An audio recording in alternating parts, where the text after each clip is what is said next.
Salut la famille, bienvenue à la 42e capsule vidéo de votre formation sur la vision du COPAC. Alors on parlait de ces réalisations et on a parlé du COPAC Média, qui est très important, qui est un outil très important. Et d'ailleurs, quand on parlait des services tout à l'heure, on connaît toute l'expertise qui est derrière le COPAC Média aujourd'hui, qui est l'expertise de Nombre 9, qui est une organisation membre du Conseil panafricain, qui est l'entreprise de Anna, qui se positionne dans cette structure-là, et qui offre aussi des heures pro bono, faut le rappeler, en plus d'avoir la possibilité de proposer ses services rémunérés. Dans le COPAC Média, à part le COPAC Média, pardon, qu'est-ce qu'on a réalisé au Conseil panafricain? Là, on remonte plus loin, on remonte dans les équipes qui nous ont précédés. Okay, on a la table de concertation du mois de l'histoire des Noirs. C'est même très important. C'est là qu'il rappelle justement, c'est ça, c'est des choses comme ça, c'est ce que, chers membres de cette famille, de cette belle équipe, c'est ce que vous devez comprendre un peu. Dans les réalisations, ça nous montre quelle est la force du Conseil panafricain, quelle est la force de sa mission et quelle est son importance.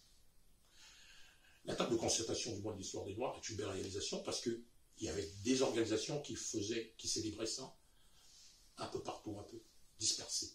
À Montréal, ça s'était fait. Ils se sont regroupés. Il fallait le faire à Québec. Le Conseil panafricain l'a fait.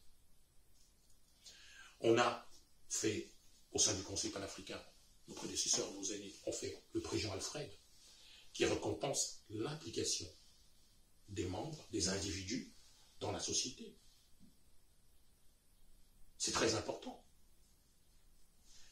On a fait le Cercle des femmes, qui est une organisation très dynamique, qui fait déjà la promotion des rencontres interculturelles, des échanges interculturels, et qui met la culture entrepreneuriale des femmes de l'avant.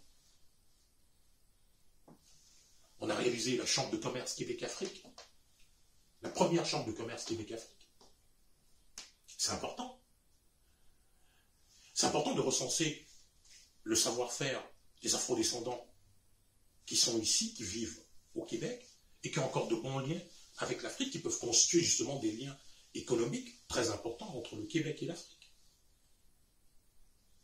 Le COPAC l'a fait.